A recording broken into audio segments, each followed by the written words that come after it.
My name is Eleanor, and by all outward appearances, my life is the epitome of success. As the CEO of a thriving company, I've earned respect and admiration in my field. 2 years ago, I married David, a man who seemed to complement my ambitions and lifestyle perfectly. We don't have children, but our busy careers fill our lives, often spilling into weekends. Our rare time together is cherished, usually spent on yearly overseas trips, our escape from the perpetual hustle. Our home, a luxurious condo on an upper floor of a Bay Area tower, stands as a testament to our aspirations. It was a stretch to afford, but we saw it as a valuable asset for our future. Every inch of our home reflects the life we've built, spacious, modern, and high above the city's clamor. Rachel, my friend since high school, is one of the few I share my personal life with. Beautiful and ambitious, Rachel has always had her eyes set on a particular type of man. Well-educated, high-earning, the epitome of success. Her unwavering standards have kept her single, but she remains hopeful, continually searching for her ideal match through dating apps. Our friendship, born in the classrooms of high school and strengthened through shared university experiences, has been a constant in my life. We've shared laughter and tears, triumphs and disappointments. Since my marriage, however, our meetings have become infrequent, our lives diverging onto different paths. One sunny afternoon, as we enjoyed lunch at a quaint cafe near the park, Rachel's casual question caught me off guard. "Eleanor, can I visit your condo next time?" she asked. She had never seen my home, and her sudden interest piqued my curiosity. The following weekend, Rachel visited. Her reaction upon entering was one of awe. "This place is like a mansion," she exclaimed, her eyes scanning every corner of my carefully curated home. "It must have cost a fortune." I nodded, affirming her guess. "It's $1 million condominium," I said, pride lacing my words. Her fascination was evident, especially when she learned of David's substantial income. But there was something in her reaction, a gleam in her eye, that unsettled me. I shrugged it off as mere admiration. Our afternoon progressed pleasantly enough, with tea and cookies. Rachel's request to stay till evening to greet David seemed harmless enough. He agreed happily, looking forward to a relaxed evening at home. I busied myself with dinner preparations, occasionally noticing Rachel's frequent trips to the bathroom, but thought little of it. Then, a moment of dissonance. Rachel returned from one such trip wearing my necklace, a piece I treasured and had intended as a gift for David. Her flippant request to borrow it for a date was startling, but I agreed, not wanting to create a rift over a piece of jewelry. Yet, as the evening drew to a close, with Rachel finally leaving, I couldn't shake a nagging sense of unease. A quick inspection of my bedroom confirmed my fears. Drawers slightly ajar, items subtly displaced. Rachel had explored far more than just the living spaces of my home. The evening ended with an awkward warmth as David and Rachel exchanged pleasantries, laughing over shared stories. But beneath the surface, a storm was brewing, one that would soon upend the life I had so carefully constructed. The morning after Rachel's visit, the condo felt different, as if her presence had left an invisible mark. I tried to shake off the feeling, attributing it to my overthinking. As I prepared for the day, I noticed small changes. A misplaced item here, a shifted ornament there. Rachel's curiosity had clearly extended beyond polite boundaries. Over the following weeks, David's behavior began to subtly shift. He was more absorbed in his phone, often distracted and distant. Our conversations, once filled with shared plans and laughter, dwindled into monosyllabic exchanges. He carried his phone everywhere, a sudden change from his usual casual attitude towards it. Our home, once a sanctuary of love and companionship, started to feel like a quiet battleground of unspoken tensions. David's increased workload, or so he claimed, meant more weekends spent at the office. The gap between us widened, leaving me in a house that felt increasingly empty. One evening, as I sorted through some documents in the living room, I stumbled upon something unexpected and chilling: divorce papers. David's signature was already there, stark and final. My heart raced and a cold sweat broke out across my forehead. The papers felt heavy in my hands, a tangible confirmation of the growing rift between us. I confronted David over the phone. His response was blunt and emotionless. "I've fallen in love with someone else," he said, his words slicing through the last thread of hope I held for our marriage. The background noise on his end of the call revealed another presence, a female voice I recognized immediately. Rachel. Her words were like daggers. "I'm dating David. We're serious." The callousness in her tone was something I had never heard before. It dawned on me that the friend I had trusted was now the architect of my marital collapse. In the days that followed, I was engulfed in a fog of betrayal and disbelief. David never returned home, and I couldn't bring myself to touch the divorce papers that lay accusingly on the table. To add to my torment, Rachel began sending me photos.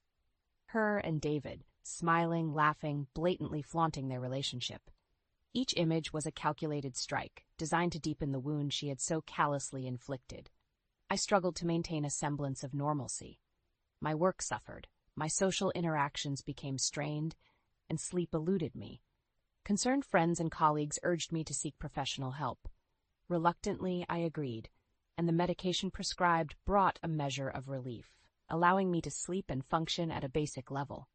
Then one day I returned home to find signs of intrusion. My bedroom had been ransacked. Jewelry, bags, watches, many of my valuables were missing. There was no doubt in my mind who was responsible. The theft was more than just a material loss. It was a violation of my sanctuary, a place that once represented safety and love. My insomnia returned, more severe than before.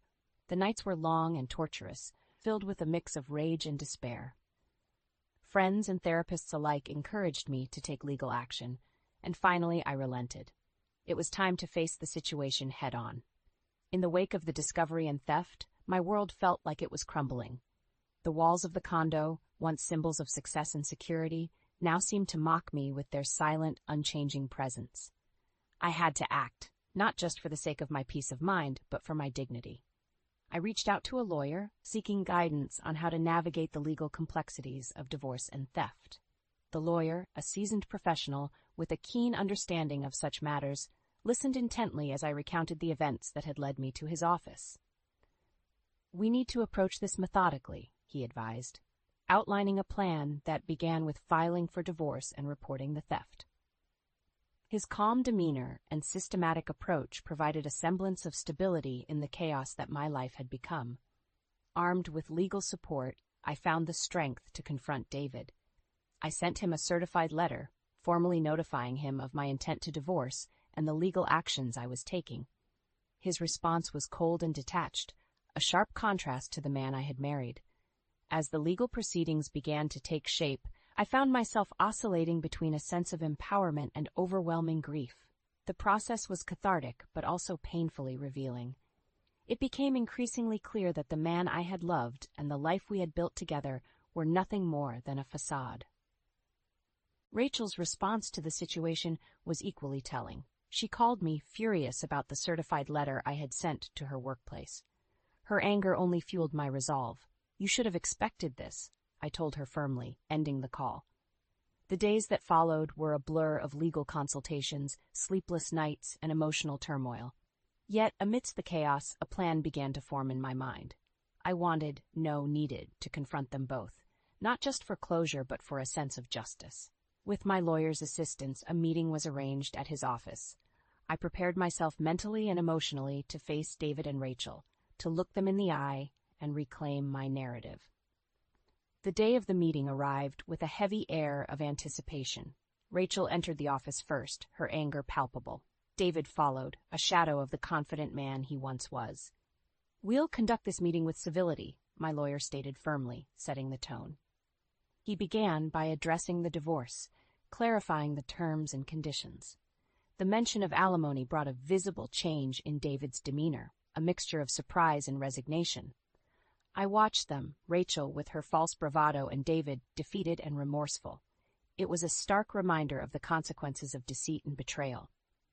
As the meeting progressed, I found my voice addressing them both with a calm, assertive tone. "This is the result of your choices," I said, my words cutting through the tension in the room. The meeting ended with a clear understanding of the legal repercussions they both faced. I left the office with a sense of closure, knowing that while the emotional scars would take time to heal, I had taken the first step towards rebuilding my life. In the aftermath of the meeting, I found myself in a whirlwind of emotions. The confrontation with David and Rachel had been intense, a clash of truths and betrayals. It was over, but the echoes of their words lingered, haunting the quiet moments of my days. I returned to the empty condo, its walls now echoing the silence of my solitary existence. The place that once resonated with shared dreams and laughter felt hollow, a stark reminder of the betrayal that had unfolded within its confines. As I tried to piece together my fractured life, the reality of the situation became increasingly clear. David had not just betrayed our marriage vows, he had shattered the trust that was the foundation of our relationship. Rachel, the friend I'd confided in and trusted, had turned out to be the orchestrator of my heartbreak. The images Rachel sent flaunting her relationship with David were a deliberate attempt to provoke and hurt me. Each photo was a knife twisting in an already gaping wound. But amid the turmoil, a resolve began to form within me. I refused to be a victim of their callousness. I took solace in my work, pouring my energy into the company that had been my passion for years. The familiar routines and challenges of the business world provided a welcome distraction from the emotional chaos. My lawyer, a steadfast ally in this tumultuous journey, handled the legalities with precision and empathy. He updated me regularly, ensuring that I was informed and involved in every step of the process. As the divorce proceedings progressed, I gradually began to reclaim pieces of my life. I reconnected with old friends, explored new hobbies, and rediscovered parts of myself that had been overshadowed by my marriage. Sleep, once elusive, gradually returned, bringing a semblance of normalcy. The medication and therapy sessions helped, but it was the inner strength and resilience I found within myself that truly made the difference. The nights were still long, and the heartache lingered, but there was a newfound sense of hope. I realized that this ordeal, as painful as it was, had given me a chance to start anew, to build a life that was truly mine. I decided to redecorate the condo, transforming it into a space that reflected my tastes and preferences. With each change, the memories of David and Rachel faded, replaced by a sense of ownership and self-expression. The journey was far from easy, but with each passing day I felt stronger, more in control of my destiny. The betrayal had exposed the harsh realities of my life, but it had also opened the door to new beginnings. The legal process, though necessary, was a labyrinth of emotions and decisions. Each step, from filing the police report for the theft to attending the divorce hearings, was a reminder of the betrayal that had upended my life. Yet, with each legal document and court appearance, I found a piece of myself being restored, my dignity, my independence, my strength. My lawyer was a pillar of support during this time. His expertise and guidance through the legal intricacies provided a sense of security amidst the chaos. The divorce proceedings were straightforward, given the evidence of adultery and betrayal. However, it was the issue of the theft that brought a new level of complexity. I had to recount the details of that day, Rachel's visit, her unusual interest in my belongings, and the subsequent discovery of the missing items. The police were methodical in their investigation, and my lawyer ensured that every legal avenue was pursued. As the case unfolded, the depth of Rachel's deceit became increasingly apparent. It wasn't just a one-time act of theft. It was a calculated betrayal that spanned the entirety of our friendship. The realization was a bitter pill to swallow, but it also fueled my resolve to see justice served. Meanwhile, the once lively condo continued to feel empty and vast, a constant reminder of the life I once shared with David. I started to consider selling it, the idea of a fresh start in a new place becoming more appealing. The divorce was finalized with a sense of quiet resignation. David's admission of the affair and his acceptance of the consequences brought a formal end to our marriage. There was no dramatic showdown, no explosive confrontation, just the somber reality of a relationship that had irrevocably broken. As part of the settlement, I received a significant portion of our shared assets, a fact that would have pleased me once, but now felt like a hollow victory. The money couldn't compensate for the trust that was broken or the time that was lost. The theft case against Rachel was building momentum. The evidence was undeniable, and her attempts to deflect and deny only added to the strength of the case against her. The thought of her facing legal consequences for her actions brought a sense of grim satisfaction. Despite the legal battles and emotional upheaval, I found moments of peace. I rediscovered my love for painting, a hobby I had neglected for years. Each stroke of the brush was therapeutic, a way to express the myriad of emotions that words couldn't capture. My nights were no longer plagued by the haunting images of betrayal. Instead, they were filled with plans for the future, dreams of what lay ahead. The path to healing was long and winding, but I was on it, one step at a time. The closure of the legal proceedings marked the end of a tumultuous chapter in my life. The courtroom, once a place of anxiety and confrontation, became the setting where illusions were finally shattered and truths laid bare. Rachel's trial for the theft was a sobering affair. The evidence against her was overwhelming, and her initial bravado crumbled under the weight of reality. The court found her guilty, and she was sentenced accordingly. Watching her being held accountable for her actions brought a sense of justice, albeit a bitter one. David, on the other hand, faced his own set of consequences. His affair with Rachel had not only ended our marriage, but also tarnished his reputation. His once promising career took a hit, and the man who once stood beside me with confidence was now grappling with the fallout of his choices. As for me, the conclusion of these legal battles was both liberating and daunting. I was free from the shackles of a broken marriage and the betrayal of a friend, but I also faced the reality of starting over. The condo, once a symbol of my married life, felt too large, too empty. I made the decision to sell it, seeking a fresh start elsewhere. In the midst of these changes, I found solace in my work. My company, which had been a constant through the ups and downs, provided a sense of purpose and direction.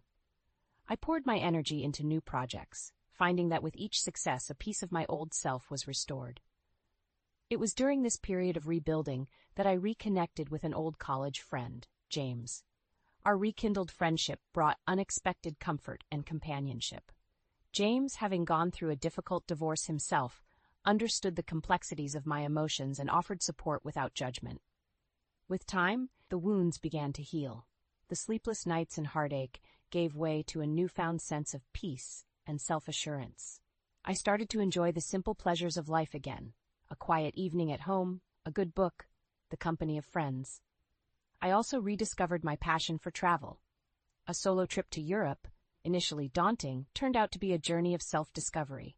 Walking the streets of Paris, exploring the art and culture, I felt a connection to a part of myself that I had long neglected. The trip was not just an escape, but a revelation. It reminded me of the vastness of the world and the endless possibilities it held. I returned home with a renewed spirit, ready to embrace whatever lay ahead. The end of my marriage to David and the betrayal by Rachel were painful chapters in my life, but they were not the end of my story. They were, in fact, the beginning of a new journey, one where I was the author of my own destiny. The sale of the condo marked a significant turning point. It was more than just a change of residence. It symbolized the shedding of my old life and the beginning of a new chapter. I moved into a smaller, cozier place, one that felt more like me and less like the life I had shared with David. Professionally, my company was thriving. The challenges of the past year had honed my leadership skills, and I found myself making bolder, more confident decisions. We expanded our reach, venturing into new markets and exploring innovative ideas. The success was gratifying, a testament to my resilience and determination. During this period of growth and change, James became a steady presence in my life. Our friendship evolved naturally, filled with deep conversations, shared interests, and a mutual understanding of each other's past hardships. His support was unwavering, a contrast to the instability I had experienced with David. It was on a business trip to Europe that an unexpected opportunity presented itself. In a quaint jewelry store in Paris, I met Alexandra, the charming and insightful owner. Our shared passion for jewelry design led to animated discussions, and I found myself drawn to his perspective on art and life. This encounter led to a collaboration, with my company's jewelry being showcased in his store. It was a significant milestone, both professionally and personally. Alexandra and I developed a close bond, one that was built on mutual respect and shared experiences. He, too, had endured the pain of divorce, and our conversations often veered into the realms of healing and personal growth. Back home, life settled into a comfortable rhythm. The pain of the past receded, leaving behind lessons and a newfound appreciation for the present. I reconnected with old hobbies, took up new interests, and surrounded myself with people who brought positivity into my life.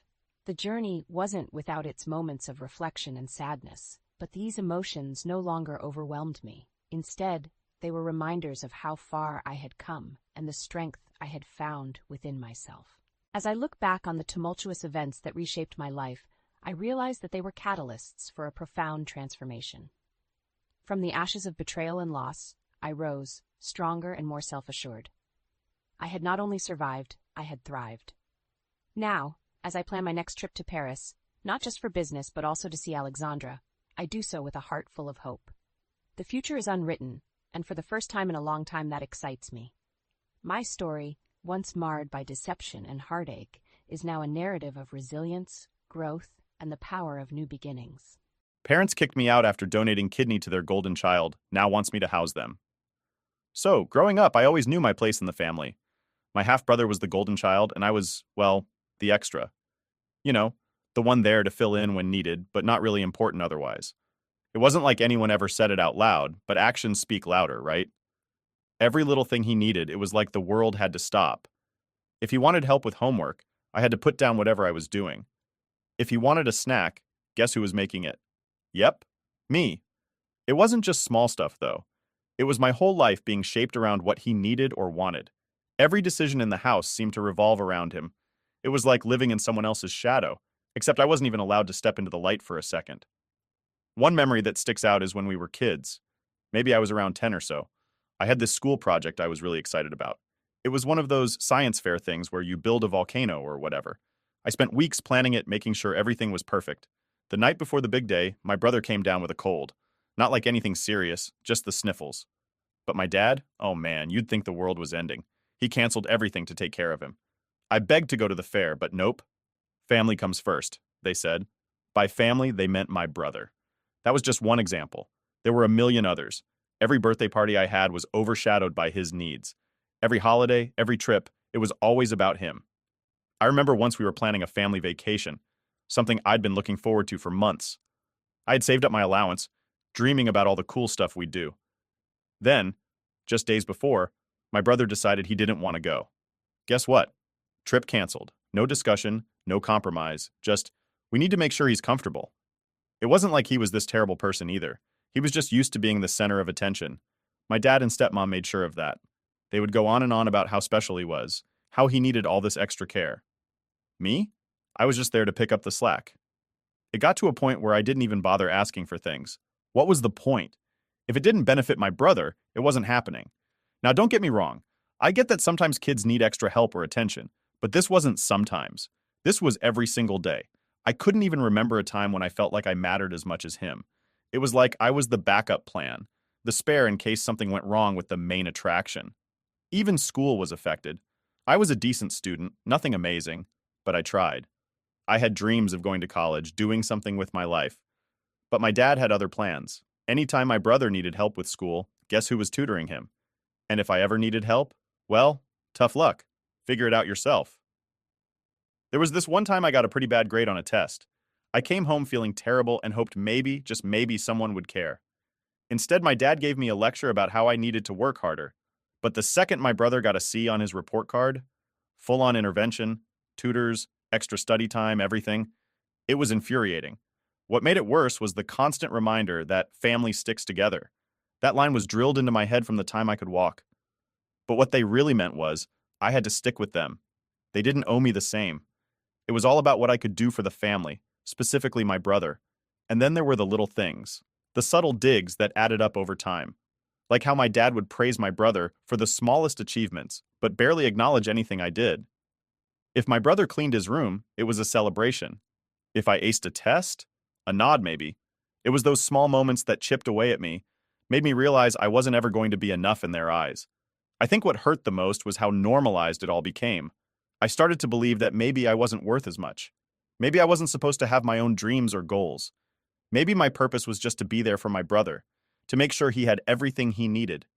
It was exhausting. Looking back, I wish I had stood up for myself more. But it's hard when you're a kid, and everyone around you is telling you that this is just how things are. I didn't have the words or the confidence to push back. I just accepted it, swallowed my feelings, and kept going. It wasn't until I got older that I started to see the cracks in the facade. The more I thought about it, the more I realized how messed up it was. I mean, no kid should have to grow up feeling like they're second place in their own family. But by the time I figured that out, the damage was done. I had already spent years putting my own needs on hold, all for the sake of family. But yeah, that was my life. Always in the background, always expected to give and never ask for anything in return. And honestly, it shaped a lot of who I am today. Not in a good way, but I'll get into that later. For now, just know that growing up as the other kid in a family that only had eyes for my brother, it was rough, and it left scars I'm still dealing with. It all started when my half-brother got sick. Not just a regular flu or something minor, but really sick. The kind of sick where doctors start throwing around scary words, and suddenly, it feels like the world is crashing down. I remember the day they told us he needed a kidney transplant. My dad and stepmom were freaking out, pacing around the room, trying to figure out what to do. The doctors explained that dialysis was only a temporary solution and that finding a donor was critical. And that's when all eyes turned to me. I didn't even get a chance to process what was happening before they started talking about testing family members. The doctors mentioned how it's common for siblings to be a match, and before I could even think, my dad was already nodding along like it was a done deal. "Michael, you'll get tested, right?" My dad said, like it wasn't even a question, like it was just expected. What was I supposed to say? No? Of course, I couldn't say no. It wasn't just the pressure from my dad. It was the whole family thing drilled into my head for years. Family sticks together, right? So I agreed. I mean, what else could I do? The testing process was long and honestly, pretty invasive. Blood tests, tissue matching, all sorts of stuff I didn't fully understand at the time. I was just going through the motions, not really thinking about what it all meant. Then came the day the results came back. And surprise, I was a perfect match. Everyone was relieved. My dad hugged me for what felt like the first time in years. My stepmom cried, thanking me over and over. It was overwhelming. I should have felt good about it, right? Like I was doing this huge, selfless thing for my brother. But deep down, I was terrified. The surgery was scheduled quickly. They didn't want to waste any time. The days leading up to it were a blur of hospital visits, paperwork, and awkward family dinners where no one really knew what to say. My brother was quiet, probably scared too, but he never really said much to me about it. It was like we both knew what needed to be done, so we just went along with it. The day of the surgery came faster than I expected. I remember lying on that hospital bed, staring at the ceiling, trying to convince myself that everything was going to be fine. But in the back of my mind, I couldn't shake the feeling that this was going to change everything. And it did. Just not in the way I thought. The surgery itself went as planned. They took one of my kidneys and gave it to my brother. The doctor said everything looked good, and both of us were expected to recover well. I spent a few days in the hospital, feeling like I'd been hit by a truck, but I was relieved it was over. I thought maybe now things would be different. Maybe I'd earned some sort of respect or appreciation from my family. But no. The moment I got home, reality hit hard. My dad and stepmom were so focused on my brother's recovery that I became invisible again. They barely acknowledged what I'd done. It was all about him, how he was feeling, what he needed. I was left to recover on my own, physically and emotionally drained, without so much as a thank you. One night, about a week after the surgery, I tried bringing it up. I told my dad I was struggling, that I was in pain and needed help. His response? "You'll be fine. Your brother needs us more right now." That sentence stuck with me. It was like a slap in the face. I had just given up a part of myself, literally, and still, it wasn't enough. My needs didn't matter. They never did. The worst part? It wasn't just physical recovery. The emotional toll was brutal. I started to feel like I didn't matter at all, like my only purpose in the family was to be there when they needed something. Once I'd served that purpose, I was discarded. My brother eventually got better. He was back on his feet attending follow-up appointments and getting back to his life. Meanwhile, I was left to pick up the pieces of mine. I tried talking to friends about it, but it's hard to explain the kind of emptiness you feel when your own family treats you like a tool rather than a person. I kept thinking about all the sacrifices I'd made over the years, giving up my time, my dreams, and now a literal piece of my body. And for what? To be cast aside the second I wasn't useful anymore? I wish I could say that was the turning point where I stood up for myself, but it wasn't. I just kept going, putting one foot in front of the other, trying to convince myself that maybe one day they'd see me for more than just the backup. But that day never came. And one day my brother had a very bad day, and I started helping even though I was feeling bad, but instead of getting a bit of support, or even a thank you, I got kicked out. My dad and stepmom decided they needed to focus on my brother's recovery, which apparently didn't include me being around. I still remember that conversation. It wasn't even a conversation, really. My dad just came up to me one day, probably 2 weeks after I got out of the hospital, and said, "You need to find somewhere else to stay." That was it. No explanation beyond, "Your brother needs peace and quiet." It wasn't like I was causing a ruckus. I was still recovering myself, barely able to get out of bed most days, without feeling like I was going to collapse. So I packed up what little I had. I didn't have anywhere to go, no savings, no backup plan. I ended up crashing on a friend's couch. Shout out to Dave, by the way. He really saved my ass back then. But even staying there felt like I was overstaying my welcome after a while. Dave had his own life, and here I was, this half-broken guy trying to piece things together. Finding work was tough. I wasn't in any shape to do much physical labor, and most jobs I could get were demanding on the body. But I had to do something, so I started picking up shifts at a local diner. The pay wasn't great, and the hours were long, but it was something. At least I could contribute to the rent and buy some food. The hardest part, though, wasn't the physical stuff. It was the mental toll. I felt completely abandoned. I kept replaying everything in my head, trying to figure out what I did wrong. Why wasn't I enough? Why did my dad and stepmom think it was okay to just toss me aside like that? Every now and then, I'd hear about them through the grapevine. Mutual friends, neighbors, random people who still kept in touch. My brother was doing fine, of course. He was back at college, living his life like nothing had happened. Meanwhile, I was busting my ass just to keep a roof over my head and food in my stomach. On top of that, my health was a mess. The surgery had left me with anemia, and some days, it was hard just to get out of bed. I dragged myself to work, pushed through the shifts, and then collapsed back at Dave's place. There were times I felt like giving up, but I couldn't. I didn't really have that option. No one else was going to pick up the pieces for me. One night, I was walking home from a late shift. It was freezing, and I didn't have a proper jacket. I remember thinking how ironic it was. Here I was, struggling to stay warm and fed, while my family was probably cozy at home, not giving me a second thought. That walk home hit me hard. It made me realize just how alone I really was. I tried reaching out to my dad a few times, hoping maybe he'd come around. I'd text him, letting him know how I was doing, asking if we could talk. But I'd either get ignored or get some short, cold response. "Hope you're doing well," or "busy with your brother." That was it. It was like I didn't even exist to them anymore.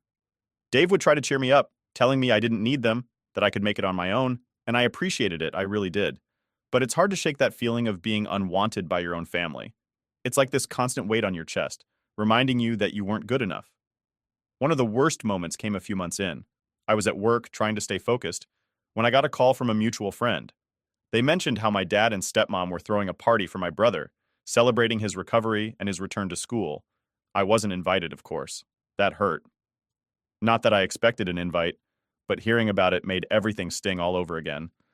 I went home that night and just sat on the edge of the bed, staring at the wall. I couldn't wrap my head around it.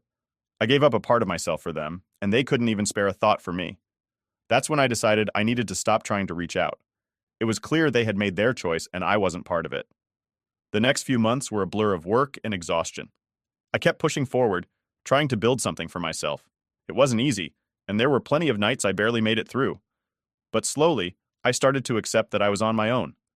Looking back, I think those months were some of the toughest of my life. I felt like I was constantly fighting just to keep my head above water, and the people who should have been there for me were nowhere to be found. It was a harsh lesson, but one I needed to learn. Struggling alone wasn't what I wanted, but it taught me a lot about resilience. I learned that I couldn't rely on anyone else, that if I wanted a better life, I had to make it happen myself. And while it was a painful process, it also made me stronger. It had been years since I heard from my dad. Honestly, I wasn't expecting to hear from him ever again. After everything that happened, getting kicked out, being left to fend for myself, I figured we were done. But then, out of nowhere, my phone buzzed, and there it was. A message from my dad. "Hey, can we talk? It's important." At first I thought it might be a mistake. Maybe he meant to text someone else. I mean, why would he want to talk now? But curiosity got the better of me and I replied, "Sure, what's up?" He responded quickly, asking if we could meet in person. That was a bit of a shock. I hadn't seen him since the day he told me to pack my stuff and leave. My gut was telling me not to go, but something in me needed to know what he wanted. We agreed to meet at a small cafe not far from where I worked. I got there a bit early, nerves kicking in. I wasn't sure what to expect. Would he apologize? Would he try to guilt trip me into something? My mind was racing with all the possibilities. When he walked in, I barely recognized him. He looked older, more tired. It was like life had taken a toll on him. He sat down across from me, and for a moment, there was this awkward silence. Neither of us knew how to start. Finally, he spoke. I've been thinking a lot about things. About you. That caught me off guard. I wasn't used to him talking about me, at least not in a way that suggested he cared. I know I haven't been there for you, he continued, but things have been hard, and I need your help. There it was. The real reason for the meeting. I could feel my guard going up. I knew better than to let my guard down too quickly. What kind of help? I asked, trying to keep my tone neutral. He sighed, looking down at the table. I'm in a bit of a situation. We're struggling to keep up with the mortgage. My health's not great, and I can't work like I used to. We've got debts piling up, and we need a place to stay. I sat there, processing what he was saying. After everything they put me through, after tossing me aside like I was nothing, now he was asking for my help? It felt surreal. You want to move in with me? I asked, trying to wrap my head around it. He nodded. Just for a little while, until we can get back on our feet. I couldn't believe what I was hearing. All those years of struggling alone, and now he wanted to come back into my life because he needed something from me. I didn't know whether to laugh or scream. Why now? I finally asked. Why come to me after all this time? He hesitated, then said, We tried asking your brother, but his fiancée wasn't on board. We didn't have anywhere else to turn. That hit me like a punch to the gut. So, I was the last resort. Not the first choice, not even the second. Just the backup plan, like always. I leaned back in my chair, feeling the weight of the situation. Part of me wanted to tell him exactly where he could go, but another part of me couldn't help but feel sorry for him. He looked desperate, and despite everything, there was still that tiny sliver of hope in me that maybe, just maybe, this could be a chance to mend things. But then I remembered all the nights I spent struggling alone, all the times I reached out, hoping for some acknowledgement, some support, and got nothing in return. I couldn't just forget that. I don't know, Dad, I said, trying to keep my voice steady. You kicked me out when I needed you the most. Now you're asking me to take you in? It's a lot to process. He nodded like he understood. I know I've made mistakes. I know I've hurt you, but I'm trying to make things right. I'm asking for a chance. I wanted to believe him. I really did. But trust isn't something that just magically appears. It has to be earned, and he had a lot of ground to cover. I'll think about it, I finally said. But I need time. He nodded again, looking a little relieved. That's all I'm asking for. We sat there for a few more minutes, talking about nothing in particular. It was awkward, like two strangers trying to find some common ground. When we finally parted ways, I felt a mix of emotions. Part of me was angry, part of me was sad, and part of me was just confused. I spent the next few days thinking about that conversation. I replayed it over and over in my head, trying to figure out what to do. On one hand, he was my dad, and a part of me still wanted to help. But on the other hand, I couldn't ignore all the pain he'd caused me. In the end, I knew I had a tough decision to make. And whatever I chose, it wasn't going to be easy. After our cafe meeting, I thought I'd have some time to breathe and think things through. But nope, my dad didn't give me much of a break. A couple of days later, my phone started blowing up with texts. At first, it was just simple messages like, Have you thought about what we talked about? Or, We really need your help. I ignored them, hoping he'd back off, but that wasn't happening. The next day, he called. I let it go to voicemail because honestly, I wasn't ready for another conversation. But then I listened to the message, and it was him, sounding all serious. Michael, it's your dad. I know you're busy, but this is important. Please call me back. I couldn't shake the feeling that if I didn't at least hear him out, he'd just keep pushing. So I called him back, and right away, I knew this wasn't going to be a quick chat. Michael, he said, I didn't want to bother you, but I've been thinking about our last conversation. I need to explain a few things. Here we go, I thought. Okay, I'm listening. He started with the whole family speech. You know the one, how family sticks together, how we're supposed to help each other in tough times. It was the same stuff I'd heard my whole life, but now it felt different, like he was using it as a weapon. Your mom would have wanted you to help, he said, throwing that in there like a low blow. She believed in family and taking care of each other. I know she'd be proud of you for stepping up. That hit hard. My mom had passed away when I was younger, and bringing her into this felt like a cheap shot. He knew I loved her, and he was using that to guilt me. I stayed quiet, trying to process what he was saying without letting it get to me.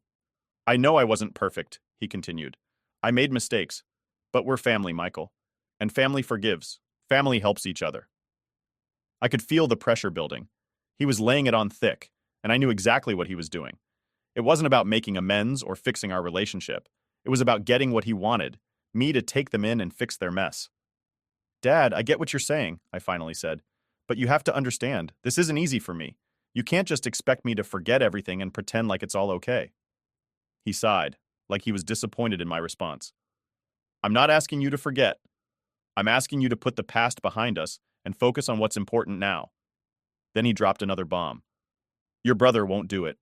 He's got his own life, his own problems. But you've always been the responsible one. You've always been the one we could count on. There it was, the ultimate guilt trip. My brother, the golden child, was off the hook because he had his own life, but I was expected to pick up the pieces because I was the responsible one. It was the same story, just a different chapter. Dad, I've been responsible my whole life, I said, my voice shaking a little. I've sacrificed so much already. I gave up a part of myself for this family, and what did I get in return? I got kicked out. I know, he said, his voice softening. And I'm sorry for that. I really am.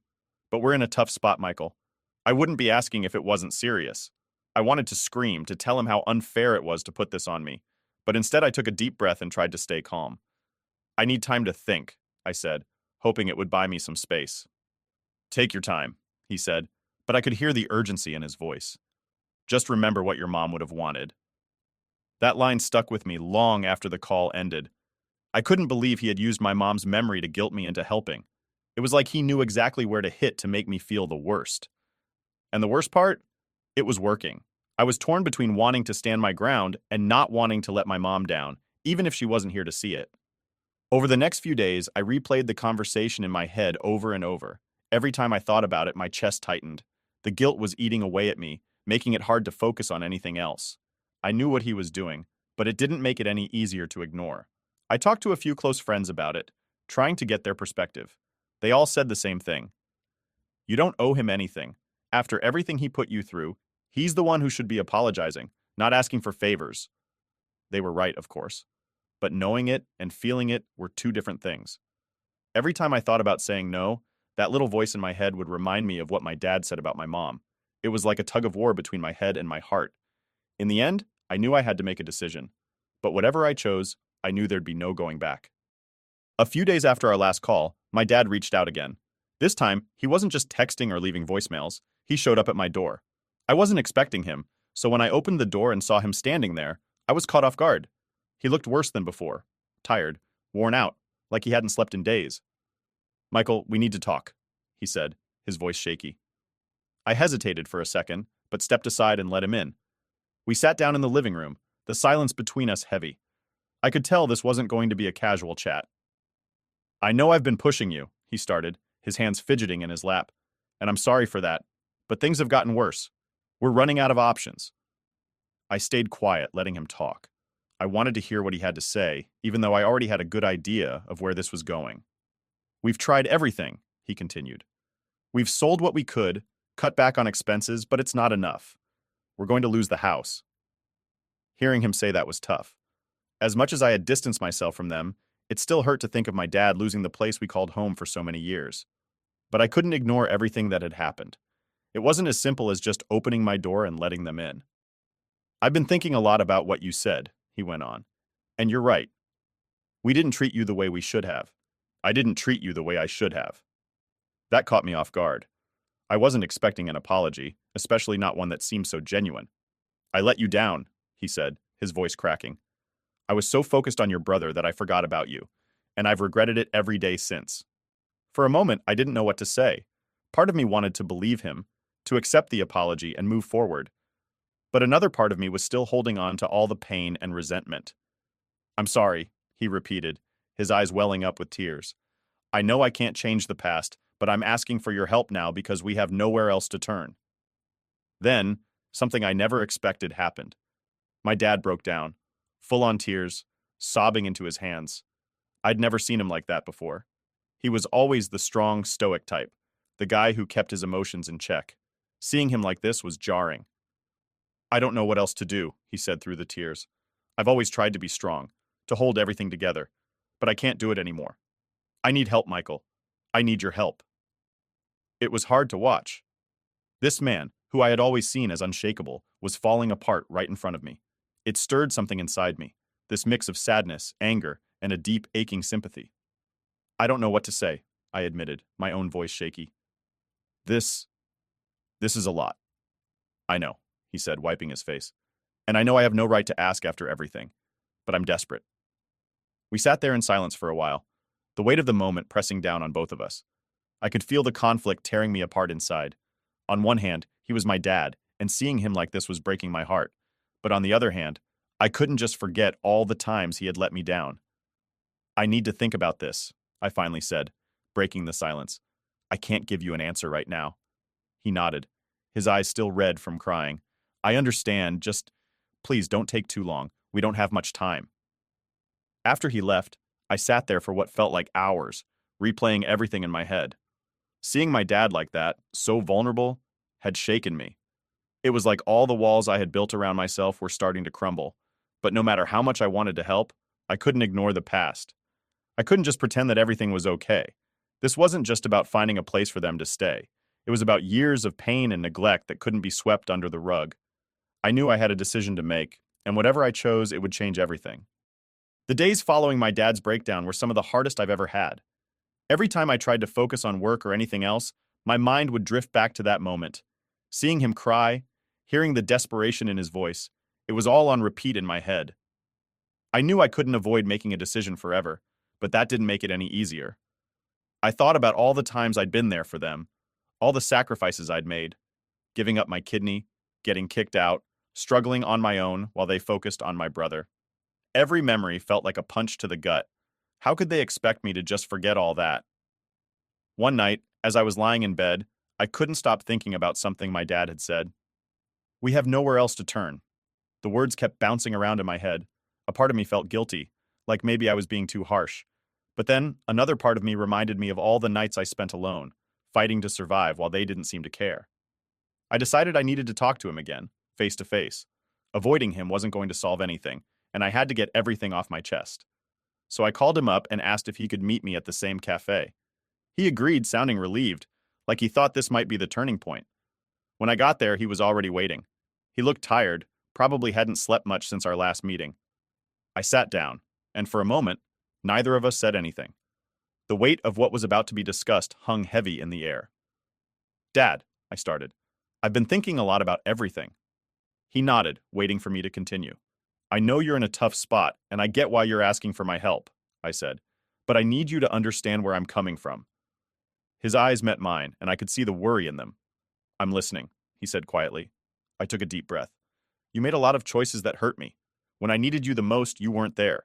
You chose them over me, every single time. I know, he said, his voice barely above a whisper. And I'm sorry for that. I'm not saying this to hurt you, I continued, but you have to understand why this is so hard for me. I've spent years trying to move past everything, trying to build a life for myself despite everything that happened. And now you're asking me to bring all that back into my life. I didn't know what else to do, he admitted. I've been trying to fix things, but it's not easy.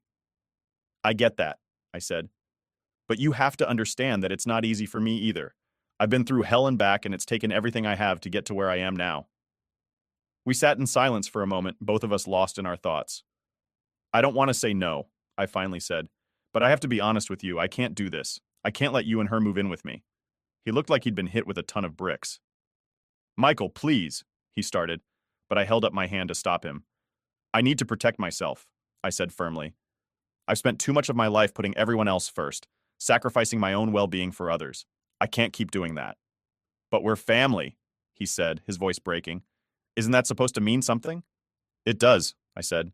But family isn't just about what you're born into. It's about how you treat each other. And for too long, I felt like I wasn't really a part of this family.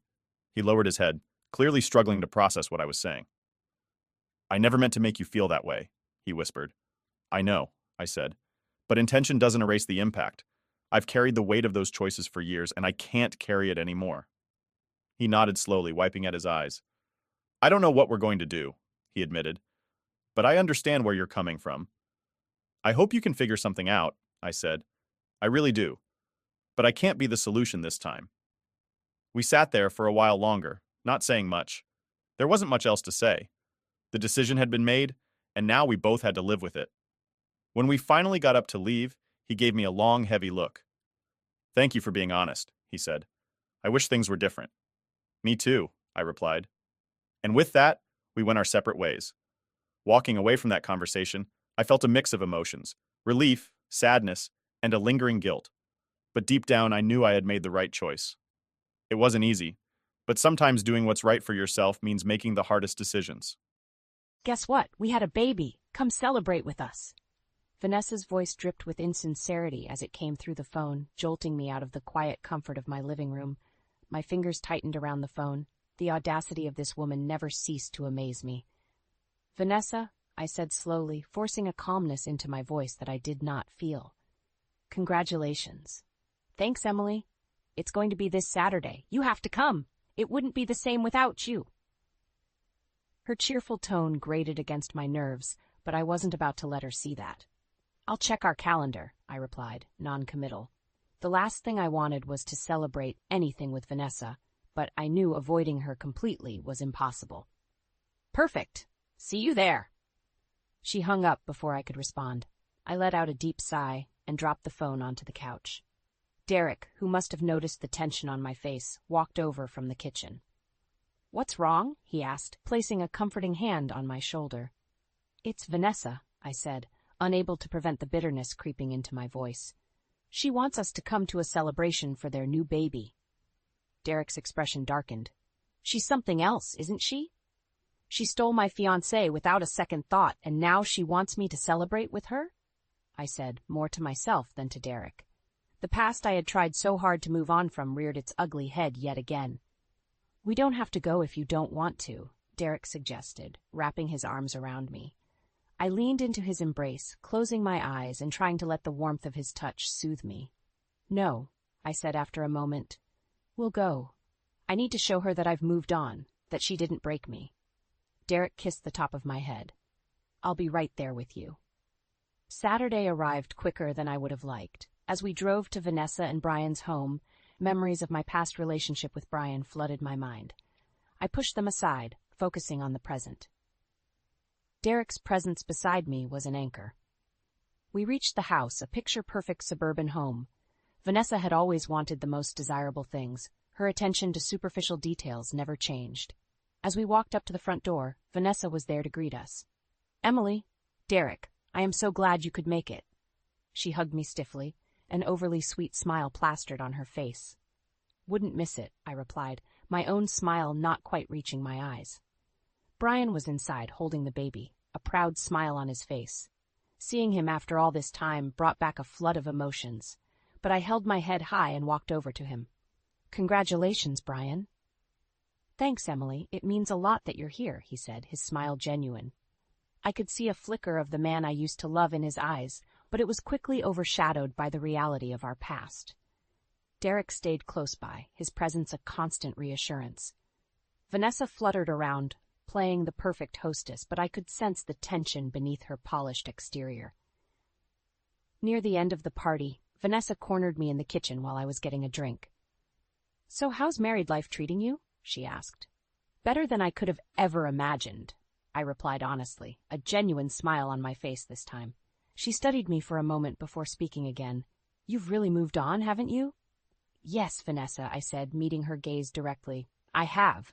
A shadow crossed her face, but she quickly replaced it with another fake smile. That's good to hear. Derek appeared in the doorway then, holding my coat. You ready to go, Emily? Yes, I am, I said, walking over to him and slipping my arm through his. I looked back at Vanessa one last time. Goodbye, Vanessa. As we walked out of the house, I felt a weight lift from my shoulders. I had faced the ghosts of my past, and I was stronger for it. Derek squeezed my hand, a silent promise that we would face whatever came next together. Back home, the drive still lingering in my mind, Derek sat beside me, warm and silent. I knew what I had to do. The past few days had stirred something inside me, a need to confront the memories I'd buried. I was sitting at the dining table when it hit me, Brian's blue eyes, his light laughter, and how it all began. Just a small volunteer event downtown. Emily, he had said, extending a hand as we stood by the food stand. I'm Brian. Nice to finally meet you in person. His smile was genuine, and his eyes lit up when he saw me. We had exchanged emails for months, brainstorming ways to support local shelters. In person, he was even more charming. We clicked instantly, sharing an easy camaraderie. As the months went by, our meetings turned into dates. One cool autumn evening, Brian and I stood on a rickety bridge overlooking a small, serene creek. I have something for you, he said, pulling a small box from his coat pocket. My heart raced. As he opened the box, the glint of the diamond ring caught the moonlight. Emily, will you marry me? His voice was soft, hopeful, as if the world hung on my answer. I had said yes. It had felt right, destined even. Until Vanessa. Vanessa had shown up at our engagement party, uninvited but with that signature smile. Ems, long time no see, she had said, pulling me into a hug. Despite her cheerful demeanor, an unsettling chill always accompanied Vanessa. Derek wandered into the room, breaking my reverie. Penny for your thoughts? He asked, sitting across from me. Just remembering how it all started, I replied. I'd like to hear it, if you're willing to share, he said gently. All right, I said, drawing a deep breath. Vanessa had been the friend everyone warned you about, always looking for ways to undermine, subtly belittle. She had a knack for finding weaknesses and exploiting them. It was no wonder she had wormed her way into Brian's life. One afternoon, I had suggested a double date, introduce Vanessa to Brian, try to mend old fences. But as weeks passed, Brian seemed increasingly distant. You're working late again? I'd asked him one night, a hint of frustration in my voice. Yeah, just a lot going on at the office, he replied, not meeting my eyes. The strain between us grew, but I wanted to believe in him, in us, until one evening, by sheer chance, I stumbled upon them. They were at the local park, hidden away but not invisible. Brian was in Vanessa's embrace, her lips pressed close to his ear. You're so much more exciting than Emily. His voice was low, but the words seared into me. Vanessa's laughter followed. I knew you'd realize how boring she is. I felt the ground fall beneath me, I said to Derek now, my voice trembling. Derek reached over, taking my hand in his. And yet here you are, stronger than ever. I nodded. It wasn't easy, but it made me who I am now. I believe in you, Emily. We'll face whatever comes next together. His resolve steadied me. With Derek by my side, I felt a new surge of strength. I would see this through, and Vanessa would see just how strong I had become. The next day, as I sorted through my old photos, I found one of Brian and me at a small cafe. It was from the day I introduced him to Vanessa.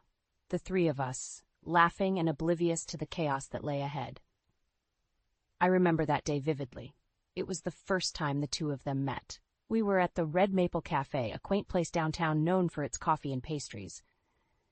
Brian, this is Vanessa, I said cheerfully, motioning to her as she walked in. Vanessa flashed her charming smile, and I felt a pang of unease. Nice to meet you, Vanessa, Brian said, shaking her hand. Likewise, Brian. Emily talks about you all the time, Vanessa replied smoothly. We settled at a corner table.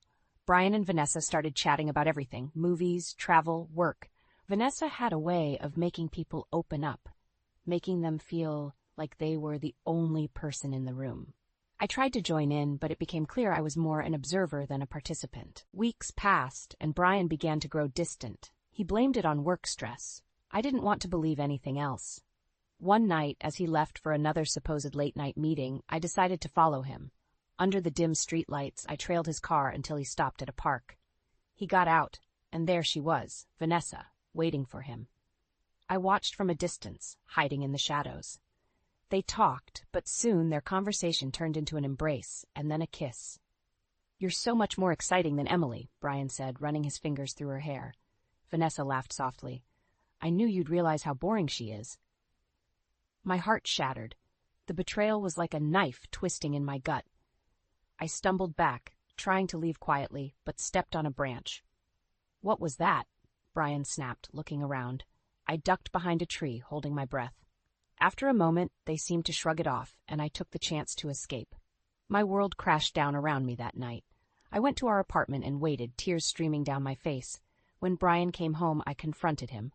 So, late night at work, huh? I said bitterly. He looked startled. Emily, it's not what you think. Save it, Brian. I cut him off, my voice shaking. I saw you with her. How long has this been going on? He ran a hand through his hair, eyes avoiding mine. I'm sorry, Emily. I didn't mean for this to happen. How could you do this to me? To us? Anger mixed with heartbreak in my voice. It just happened, he said weakly. I felt something with Vanessa that I didn't feel with me. I interrupted. Spare me, Brian. You're pathetic. He looked like he wanted to say more, but I couldn't take it. I grabbed my purse and stormed out, slamming the door behind me. I called Vanessa the next day. We need to talk, I said coldly. Sure, Emily. Should I bring coffee? Her tone was mocking. I met her at the cafe. The confrontation was swift and brutal. Why, Vanessa? She shrugged, a smirk playing on her lips. Because I could, Emily, and because you trust too easily. You're vile, I said, my voice low. Maybe, but I'm good at it, she replied with satisfaction. That was the last day I spoke to either of them. Until now. As I placed the photo back into the box, Derek came into the room. You all right? He asked, concern in his eyes. Yeah, I said, taking his hand. I'm ready to face what's next. Remember, I'm with you every step of the way, he reassured me. With his support, I knew I could confront the darkest parts of my past and come out stronger on the other side. I woke up the next morning feeling drained, yet resolute. The confrontation last night had dredged up old wounds, but it also gave me a newfound determination. It was time to rebuild. The first step was to get out of the house. I threw on a comfortable pair of jeans and a sweater, and Derek suggested we go for a walk to clear our minds. We strolled down the bustling streets, eventually finding ourselves at a small, cozy cafe. I could use a coffee, Derek said, smiling at me. Sounds good, I replied. As we sat at a corner table, I glanced around and noticed a familiar face. Derek must have seen my expression change. What's up? He asked. It's Brian, I said quietly, motioning with my eyes. He was sitting alone, staring into a cup of coffee. The sight of him brought back a flood of emotions, but I kept my composure. Do you want to leave? Derek asked, ready to whisk me away at a moment's notice. No, I said firmly. I need to face this. I walked over to Brian, each step deliberate and steady. He looked up, eyes widening in surprise. Emily. Brian, I said, taking a seat across from him. I'm sorry, he stammered, but I held up a hand to stop him. I'm not here for apologies, I said simply. I just want to understand why. Brian looked down, fiddling with the handle of his cup. I don't have a good excuse, Emily. I was selfish. Vanessa was different, new. I know it's no justification. No, it's not, I replied bluntly. You knew what we had meant to me, and yet you chose to throw it all away. He nodded, a look of regret etched on his face. I know, and I've regretted it every day since. Does Vanessa know you feel this way? I asked, curious about the dynamics of their relationship now. He hesitated, then sighed. Vanessa doesn't care about how I feel. She never has. It's always been about her. I studied him for a moment. The man sitting before me was a shadow of the person I once loved. And yet you stayed with her. Leaving her now would ruin everything, he said quietly. My career, my reputation. She knows too much. I could see the fear in his eyes. Vanessa had a grip on him, tighter than I'd imagined. Brian, I said softly, you deserve better than to live in fear. He shook his head, clearly defeated. I don't know if I can ever get out. I stood up, determined to face my future without looking back. That's your choice to make, Brian, but I won't be a part of it. I walked back to Derek, who had watched the whole exchange from a distance. How did it go? He asked, eyes filled with concern. I think it's time to stop dwelling on the past, I said with a newfound clarity. Derek nodded. Sounds like a good plan. Days passed, and I focused on my work and building a life with Derek. It was during a business seminar that my new chapter truly began. I met Derek again, though this time as partners running our own startup. He was speaking about innovation when our eyes met across the room. Building something new requires vision and partnership, he concluded, stepping down from the podium. I approached him, confidence restored. Great speech, Derek, I said, a genuine smile lighting up my face. Thanks, Emily. We make a good team, don't we? He replied, returning my smile. We do. Here's to new beginnings, I said, holding up my coffee cup. To new beginnings, he echoed, clinking his cup against mine. As we walked out together, I knew that whatever challenges lay ahead, Derek and I would face them hand in hand. The past had shaped me, but it wouldn't define me. I was ready for whatever came next. The call from Vanessa lingered in my mind, but I knew attending their gathering was the first step in facing my demons. Derek was supportive. "Together, we'll show her you can't be broken," he said one evening as we planned our approach. "I won't let her get the best of me," I replied, my resolve hardening. The night before the visit, we sat on the living room couch, going through our plan. "Derek, she'll try to provoke us. We need to keep calm, no matter what." "I'll be right there with you," he reassured, holding my gaze. The day arrived. As we parked outside Vanessa and Brian's lavish suburban home, my heart raced. Derek squeezed my hand. "You ready?" "Yes," I replied, taking a deep breath before we walked to the door. Vanessa greeted us with that overly sweet smile. "Emily, Derek, come in," she chirped, but her eyes were calculating. I could see the gears turning in her head. Brian approached, a drink in hand. "It's been a long time, Emily." "Yes, it has," I replied coolly, meeting his gaze briefly before looking away. The room was filled with guests, laughter, and chatter. Vanessa played the perfect hostess, but there was an edge to her actions.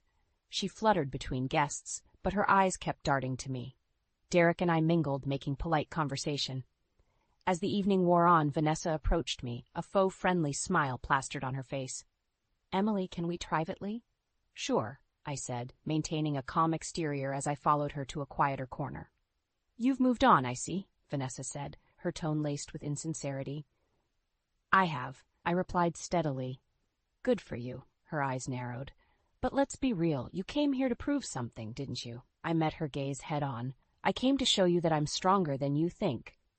"We'll see about that," she said, a sinister smile crossing her lips. She reached into a nearby drawer and pulled out a small recorder. "I have something for you," she said, pressing play. Brian's voice crackled through the speaker. "Vanessa, you're right. Emily was too trusting, too naive." My stomach churned, but I kept my face impassive. "Nice trick, Vanessa," I commented dryly. She leaned closer. "I always knew you were too soft for this world, but look where I am now." Before I could respond, Derek walked up. "Everything all right here?" he asked, his eyes locking on Vanessa's. "Perfect timing," I said, smiling at him. Vanessa's eyes widened. "He really is your husband?" Derek extended his hand. "Derek, CEO of Greenleaf Inc. Nice to meet you," he said smoothly. Vanessa stumbled back, shock and realization crossing her face. "Is this for real?" "Yes, Vanessa," I said, satisfaction dripping from my words. "Very real." At that moment, Brian walked over, sensing the tension. "What's going on here?" Vanessa tried to regain her composure, but it was too late. Derek turned to Brian. "We were just discussing how integrity is key in both personal and business relationships." Brian's eyes flicked between us, uncertainty clouding his face. "Vanessa?" he questioned, looking at her warily. She opened her mouth to retort, but the damage was done. The cracks in her facade were visible. Derek placed a protective arm around me. "Let's get going, Emily." "Yes, let's," I agreed. We walked out, leaving Vanessa and Brian to deal with the aftermath of their duplicity. In the car, Derek leaned over and kissed my forehead. "You did great, Emily." "Thanks," I said, feeling the weight lift off my shoulders. "I think I finally got my closure." With each mile back home, the past drifted further behind us. What lay ahead was a future built on honesty, love, and mutual respect, a future Vanessa could only dream of. The following weekend, it was time to put our plan into action. Derek and I arrived separately. Derek would come a bit later, just as we had rehearsed. I walked up to Vanessa's door, confidence radiating from my every step. She answered with that same disingenuous smile. "Emily, alone again?" she smirked. "I wouldn't be so sure," I replied coolly, stepping inside. The house was filled with the usual gathering of their friends. Vanessa led me to the living room, where Brian was talking with some guests. He looked up, surprise crossing his face. "Emily, good to see you again," he said, though his voice lacked enthusiasm. "Brian," I nodded. Vanessa's eyes darted between us, calculating. "So," she began, addressing the room, "we have a guest tonight. Emily, why don't you say a few words?" The room quieted, all eyes on me. I felt a surge of determination. "Thank you, Vanessa. It's nice to be here among friends," I started, my voice steady. "It's funny how life changes, how people and relationships evolve." Brian shifted uncomfortably. Vanessa's smile was tighter. "Oh, we all know about evolving relationships, don't we?" she said sweetly. I continued, unapologetic. I met Derek a few years ago at a business seminar. He's been my rock ever since. And though we started from scratch, we've come a long way. Vanessa's eyes narrowed, but she said nothing. The doorbell rang, a perfectly timed interruption. Derek walked in, immediately drawing the room's attention.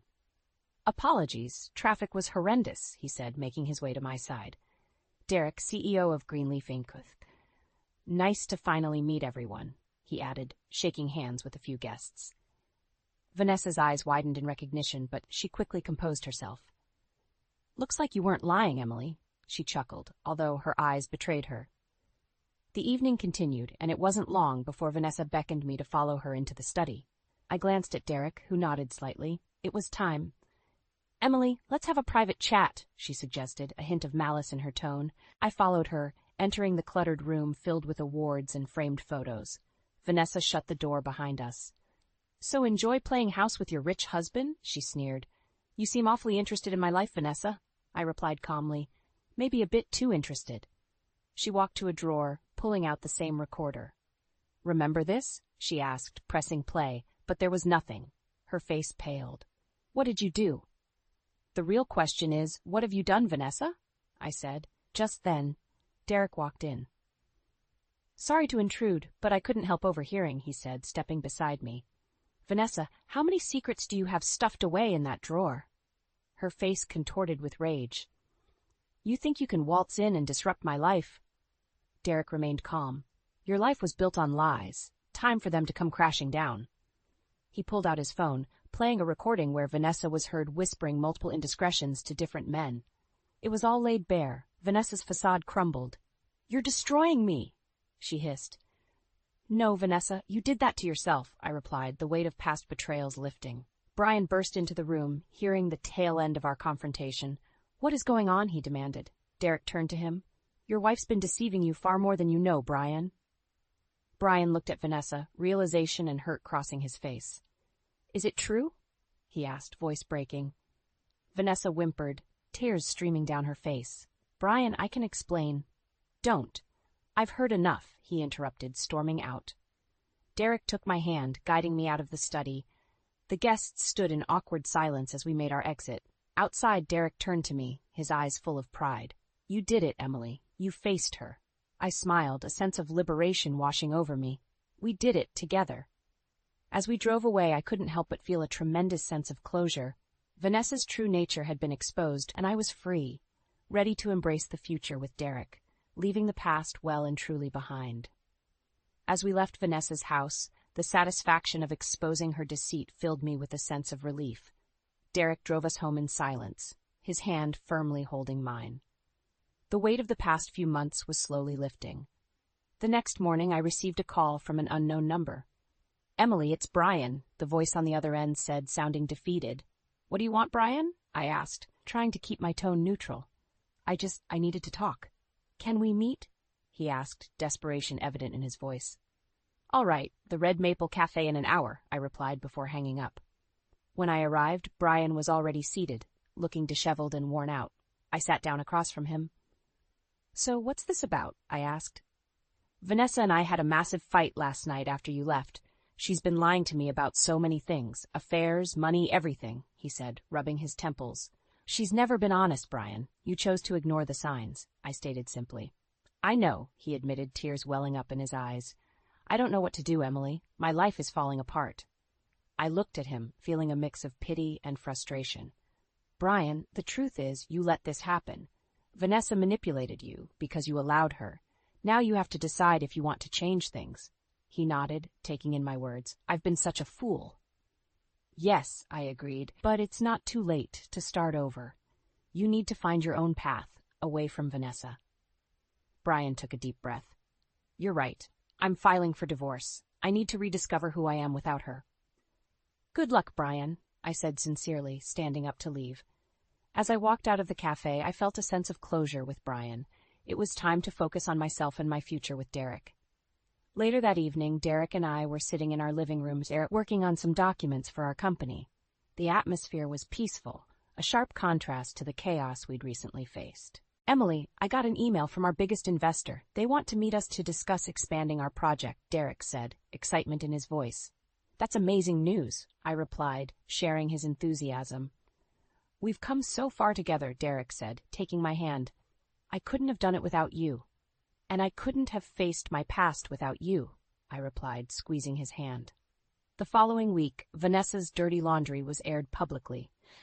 Social media and local news buzzed with details of her multiple affairs and financial misdeeds. Her world was crumbling. Brian called again, this time to thank me. Emily, I've started the divorce process, he said. I owe it to myself to be better. I'm glad to hear that, Brian. Take care of yourself, I replied, genuinely wishing him well. Vanessa, on the other hand, tried to salvage her ruined reputation. She called me, but I ignored it. Derek and I had more important things to focus on, our future. One evening, as Derek and I walked through a park hand in hand, he stopped and looked at me. Emily, this is just the beginning for us. I can't wait to see what we'll achieve together. I smiled, feeling a deep sense of contentment. Together, we're unstoppable. As we embraced, the weight of the past finally lifted from my shoulders. The journey had been long and painful, but it had forged something unbreakable between Derek and me. Returning home, we celebrated the victory of stepping into a new chapter of our lives. Our company was gaining momentum, and our relationship was stronger than ever. Derek raised a toast. To new beginnings, he said, his eyes full of promise. To love and resilience, I added, clinking my glass against his. With Derek by my side, I knew we could face whatever challenges lay ahead, leaving the shadows of our past far behind. A few weeks later, the fallout from Vanessa's exposure was still echoing through our small town. Derek and I focused on our work, growing stronger with each passing day. One afternoon, I received a call from a number I recognized too well. Emily, it's Vanessa. Her voice was weak, a stark contrast to her usual bravado. What do you want, Vanessa? I asked, keeping my tone cold. Meet me. Please, I need to talk, she begged. Why should I? I countered. Just please. I'm at the park near the old library, she said before hanging up. I found her sitting on a bench, looking more gaunt and haunted than ever. She saw me and started to speak. Emily, everything's falling apart. Brian's left. Our finances are a mess. I need help, she pleaded, tears pooling in her eyes. Help? I scoffed. You destroyed my life and expect me to help you? I know I've done terrible things, but I'm desperate, she admitted, her voice breaking. You poisoned everything you touched, Vanessa. This is your mess to clean up, I answered firmly. I'm begging you, Emily. I have no one else, she said, sobbing now. I looked at her, feeling a pang of pity, but reminded myself of the pain she caused. Find a way out yourself, Vanessa. Like you said, I was too naive before. Not anymore. I turned and walked away, leaving her to face the consequences of her actions. I called Derek, my anchor in this storm. How did it go? He asked. She's hit rock bottom, I said, relief mixed with a touch of sadness in my voice. You did the right thing, he reassured. Days turned into weeks, and Derek and I continued to push our business forward. One evening, I received a call from our biggest investor. Emily, I'm pleased to inform you that your proposal has been accepted. We are funding your project, the voice on the other end announced. That's fantastic news, I exclaimed, excitement bubbling inside me. Derek overheard and rushed over. What is it? We got the funding, I said, throwing my arms around him. We did it. Derek smiled, a look of pride on his face. I knew we would. Later, we celebrated with close friends and family at our home. Among the guests was Margaret, Derek's mother, who had been a pillar of support. I'm so proud of you both, she said, embracing us. Thank you, Margaret. We wouldn't have done it without your encouragement, I replied, genuinely grateful. As the party wound down and guests began to leave, Derek and I found a quiet moment together. This is just the beginning, Derek said, holding my hand. Yes, it is, I agreed, my heart full of hope for the future. The next few months were a whirlwind of meetings, traveling, and growing our business. Our hard work paid off, and soon we celebrated a major milestone with our team.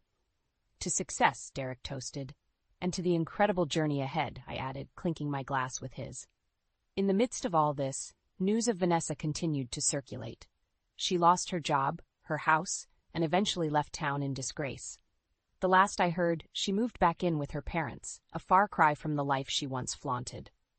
One summer afternoon, Derek and I sat in our backyard, reflecting on everything that had transpired. You know, I said thoughtfully, I never imagined we'd get here from where we started. Derek nodded. But we did, Emily. We turned the worst chapters into our greatest strength. I leaned into him, feeling the warmth of his embrace. Thank you, Derek, for everything. We're a team, he replied softly, and together we can face anything. As we watched the sunset, I felt a profound sense of peace. The journey had been tumultuous, but it had led to a place of true happiness and fulfillment. Derek and I were ready for all the new adventures life had in store for us, with the past firmly behind us. Together, we had redefined our path, turning pain into purpose and building a future grounded in mutual respect and love. And that, I realized, was the sweetest revenge of all. I never thought I'd be the kind of person to read someone else's private diary, but there I was, sitting cross-legged on my father's office floor at midnight, holding his leather-bound journal in trembling hands. The study still smelled like him. A mix of coffee and that fancy cologne my mother had given him last Christmas. My name is Jamie, and until 3 hours ago, I was just a normal 15-year-old trying to deal with my dad's cancer diagnosis. Now I'm not sure what I am. It started when I heard voices downstairs. Mom wasn't supposed to be home until tomorrow. She told us she was visiting her sister in Phoenix. But there she was, giggling in our kitchen at midnight with a man who definitely wasn't my father. We need to be careful, I heard Mom say. Thomas isn't completely out of it yet. The man's voice was smooth, confident. Vivian, sweetheart, you worry too much. Everything's going according to plan. I should have stormed down there. Should have screamed or called my dad at the hospital. Instead, I crept into his study looking for, I don't know what. Answers? Evidence? That's when I found the diary, tucked behind some old tax files. The first entry was from 6 months ago. I don't want to believe it, but something's wrong with Vivian. The late nights, the secret phone calls. I've seen how she looks at my business partner, Ethan. But I need proof before I confront her. Jamie needs to be protected. She's all that matters now. My hands were shaking so badly I nearly dropped the journal. Dad had known? All this time. The next entry made my stomach turn. Doctor says it's stage 4. Vivian acted devastated, but I caught her smiling when she thought I wasn't looking. I've changed my will today. Everything goes to Jamie, with Mom as trustee until she's 21. Vivian won't see it coming. I heard footsteps on the stairs and quickly shoved the diary into my hoodie pocket. The voices were getting closer. I'll check on Jamie, Mom said. She should be asleep by now. I scrambled to my feet, heart pounding.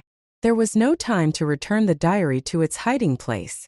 Instead, I dove into the hallway bathroom, closing the door just as their shadows passed by. Your daughter's quite the daddy's girl, the man then said. Might be a problem later. Mom's laugh was cold, unfamiliar. She's just a kid. Once Thomas is gone, she'll adjust. They all do. I pressed my hand against my mouth, fighting back tears. The mother I thought I knew would never talk about Dad dying like it was something to look forward to. Would never dismiss me like I was just some inconvenience to her plans. When their footsteps faded, I snuck back to my room, diary clutched against my chest like a shield. Sleep was impossible. I spent the rest of the night reading entry after entry, watching my father's suspicions grow alongside his illness. The last entry was from just 2 days ago, written in shaky handwriting. Jamie, if you're reading this, I'm so sorry. I should have protected you better. Don't let them win. You're stronger than you know. Love, Dad. Morning came too quickly. I hid the diary under my mattress and got ready for school, my mind racing. Mom was in the kitchen, acting like nothing had happened, like she hadn't spent the night plotting with her lover in our home, while Dad lay dying in a hospital bed. Morning, sweetie, she said, sliding a plate of pancakes across the counter. Sleep well. I looked at her perfect makeup, her practiced smile, and felt sick. Fine, I lied, pushing the plate away. I'm not hungry. She frowned, touching my forehead. You feeling okay? You look pale. I jerked away from her hand. For the first time, I saw what Dad must have seen, the calculation behind her concern, the performance of it all. I'm fine, I repeated, grabbing my backpack. Just tired. As I walked to school, Dad's last words echoed in my head. Don't let them win. But how was I, a 15-year-old kid, supposed to stop whatever my mother and Ethan were planning?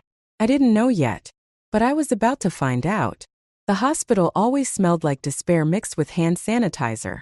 I sat beside Dad's bed watching him sleep, while Mom texted someone in the corner.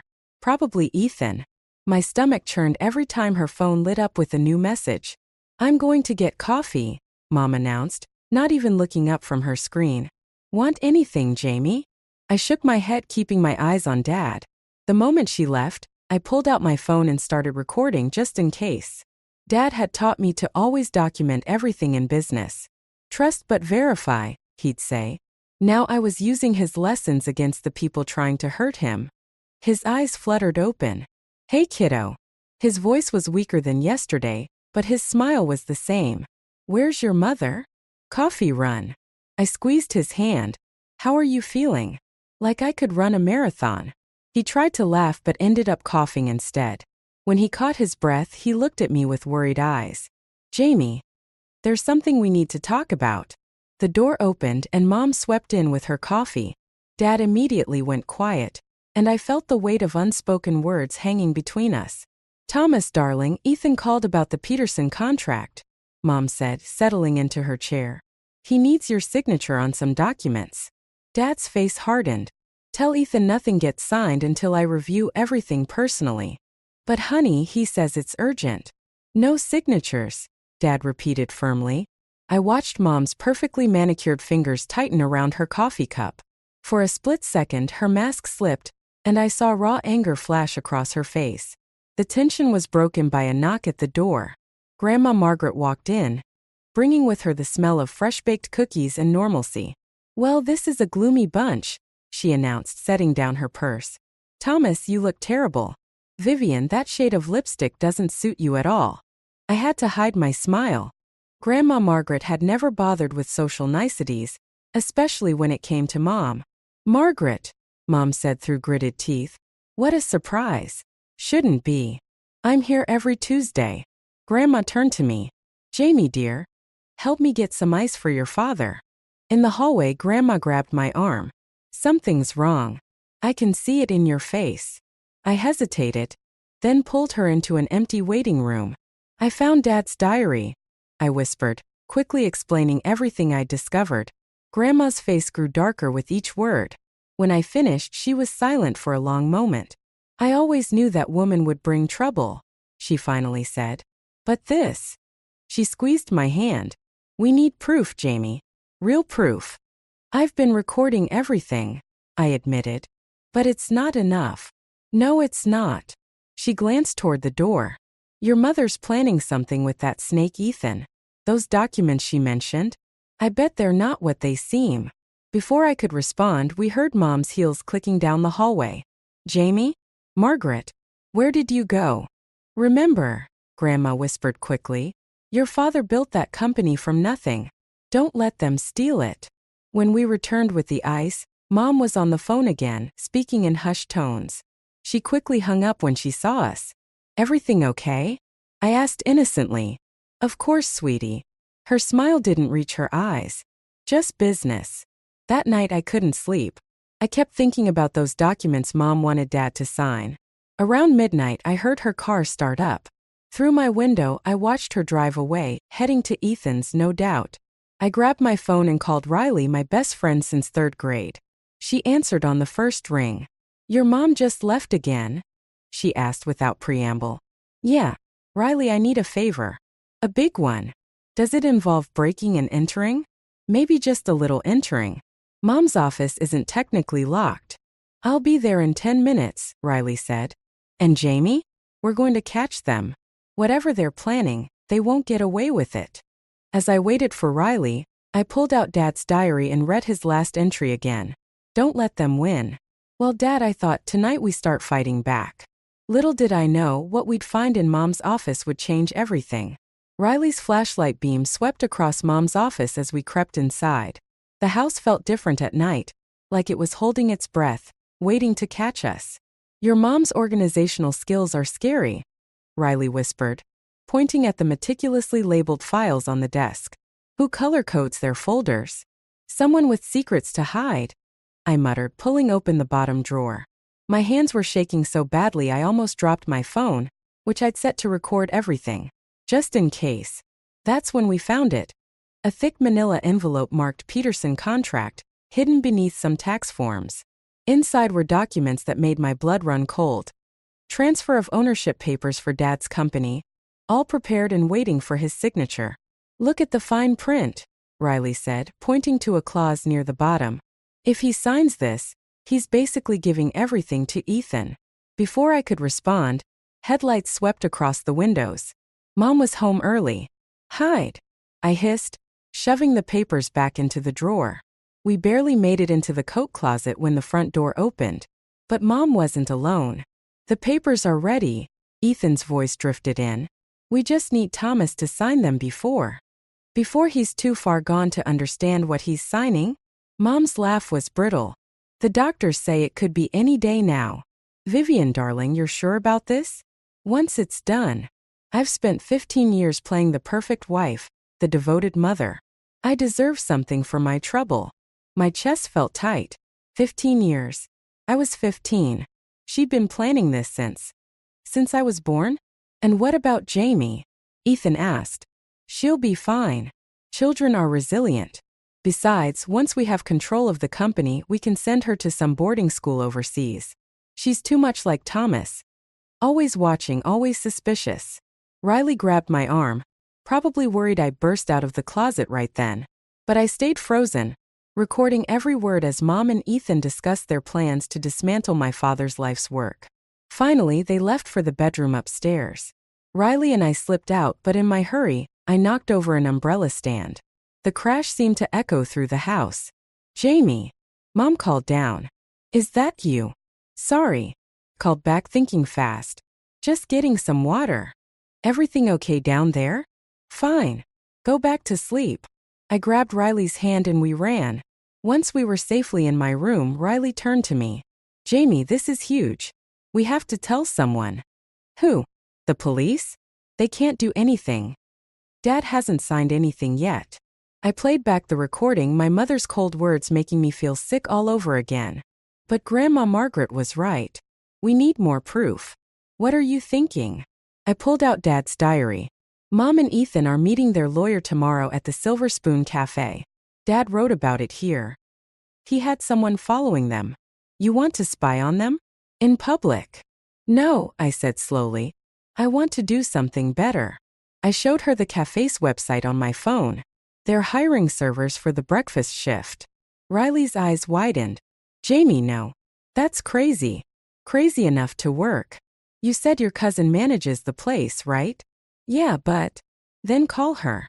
Tell her you know someone perfect for a one-day trial shift. I felt something hardening inside me, like steel forming in a forge. Mom never looks at servers. They're beneath her notice. And Ethan's never even met me. This is insane, Riley said, but she was already pulling out her phone. If they catch you, they won't. I thought about Dad in his hospital bed, about Mom's calculated betrayal, about 15 years of lies. Besides, what choice do I have? They're going to destroy everything Dad built. As Riley made the call, I stared at my reflection in the window. Tomorrow I wouldn't be Jamie Caldwell, devoted daughter. I'd be just another faceless server, invisible enough to witness everything. And this time I'd make sure everyone else saw the truth too. The Silver Spoon Cafe's kitchen was chaos, but it gave me the perfect cover. Nobody questioned the new server nervously fumbling with plates. They were too busy with the breakfast rush. I adjusted my borrowed uniform and name tag reading Sarah, while watching Mom's usual table through the service window. Order up for table 12, someone shouted, making me jump. That's your mother's table, Riley's cousin Emma whispered, sliding past me with a coffee pot. Remember, act natural. You're just another face in the crowd. Mom arrived right on schedule, Ethan close behind. They sat in their usual corner booth, the one partially hidden by a decorative screen. Perfect for secret conversations. Not so perfect for their plans to stay secret. I grabbed the coffee pot and approached their table, keeping my head down. Coffee? Mom barely glanced at me. Yes, fine. My hand shook slightly as I poured, but neither of them noticed. They were too absorbed in their paperwork. The lawyers are concerned about the timing, Ethan was saying. If Thomas dies before signing. He won't, Mom cut in sharply. I've arranged everything. Tomorrow morning when Jamie's at school, I'm bringing the papers to the hospital. He'll be cooperative. The coffee pot nearly slipped from my hand. What did she mean by cooperative? More coffee? I asked, desperate to hear more. No, and we need privacy, Ethan snapped. I retreated to the kitchen, my mind racing. Tomorrow morning. They were moving faster than I'd expected. I had to warn Dad, but how? Mom barely left his side during visiting hours. My phone buzzed in my apron pocket. A text from Grandma Margaret. Emergency. Call now. I ducked into the break room. Grandma. Jamie, where are you? Your father's asking for you. The doctors say. Her voice cracked. You need to come now. The world tilted sideways. I'm on my way. Back in the dining room, Mom and Ethan were huddled over what looked like medical documents. I wanted to grab them, to scream, to expose everything right there. Instead, I yanked off my apron and ran. At the hospital, Dad looked smaller somehow, drowning in white sheets and medical equipment. Grandma Margaret sat beside him, holding his hand. When she saw me, her eyes were red-rimmed but determined. Jamie, Dad whispered. Where's your mother? She's busy. The lie tasted bitter. He nodded slowly. Good. We need to talk. Margaret, the envelope.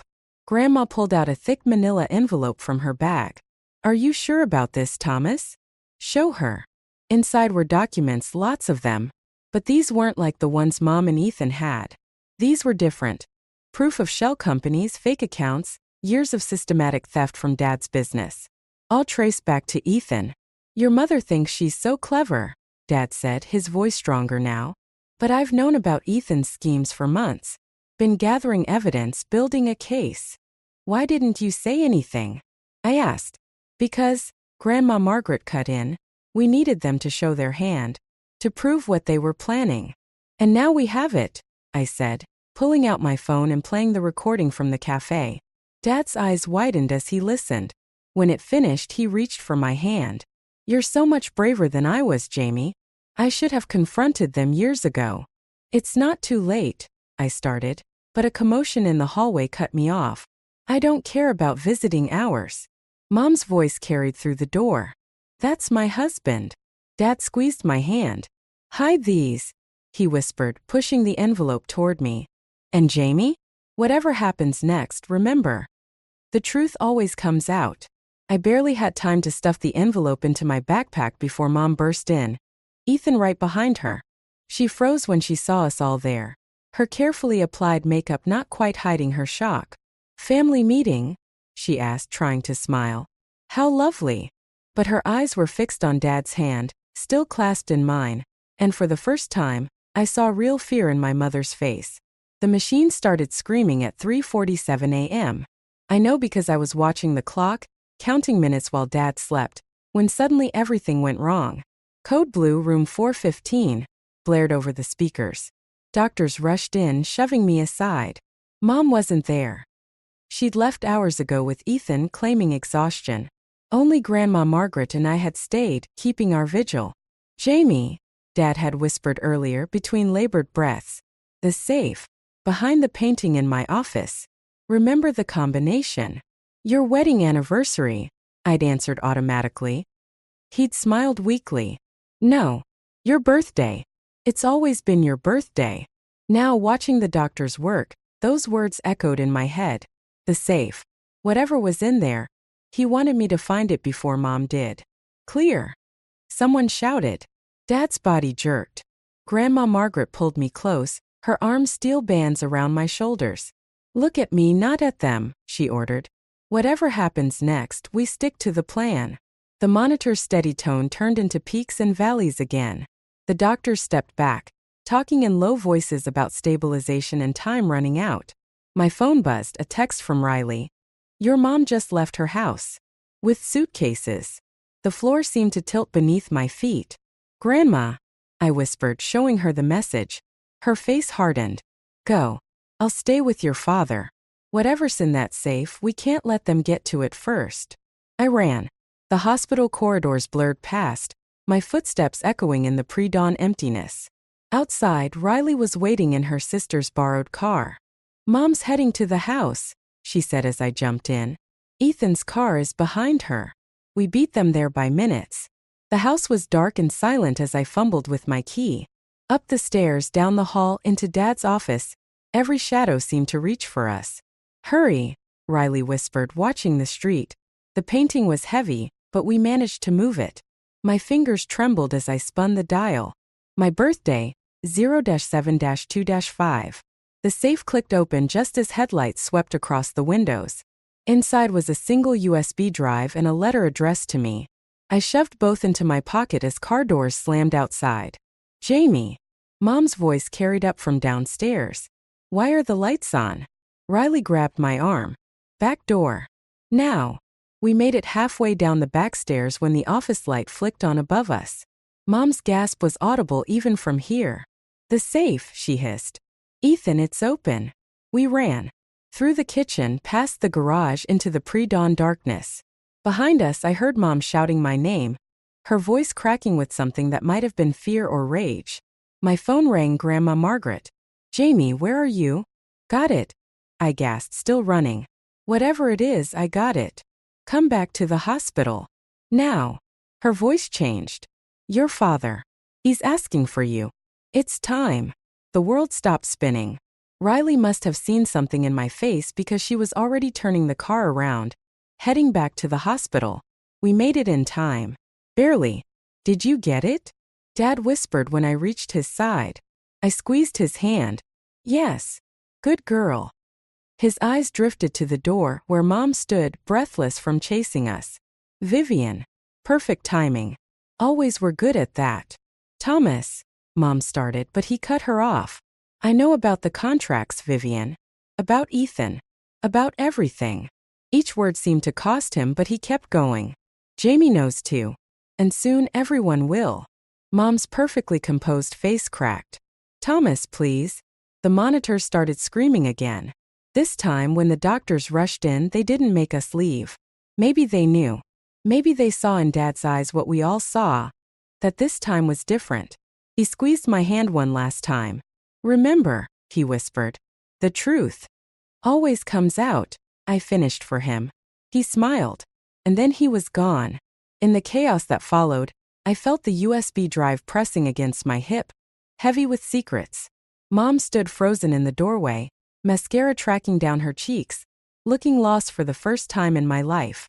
The truth was coming out, all right. But first I had a funeral to plan. The funeral home smelled like artificial flowers and secrets. I sat in the front row, Dad's USB drive heavy in my pocket, while Mom played the grieving widow perfectly. Even her tears seemed choreographed. Such a tragedy, people kept saying. And so young. If they only knew. The lawyer, Mr. Davidson, arrived exactly on schedule. Mom's face lit up when she saw him, but something in his expression made my stomach clench. Before we proceed with the memorial, he announced, Mr. Caldwell requested that his last will and testament be read here, among family and friends. Mom's hand found mine, squeezing too tight. Jamie, darling, perhaps we should wait. The reading was specifically scheduled for today, Mr. Davidson continued, at Thomas's insistence. I watched Mom's perfectly manicured nails dig into her palm. Beside her, Ethan shifted uncomfortably. To my beloved wife, Vivian, the lawyer read, and Mom sat up straighter. I leave you with the knowledge that I know everything. The affair, the embezzlement, the planned takeover. Everything. The room went dead silent. Mom's hand jerked away from mine like she'd been burned. To my daughter, Jamie, I leave controlling interest in Caldwell Construction, to be managed by my mother Margaret until Jamie's 21st birthday. Additionally, all personal assets and properties are to be held in trust for Jamie's benefit. This is ridiculous. Mom stood up, her voice shaking. He was sick, not thinking clearly. The will was updated and notarized 3 months ago, Mr. Davidson cut in. Thomas was of sound mind. He was manipulated. Mom pointed at me, mascara starting to run. By them. His mother and that calculating little Vivian.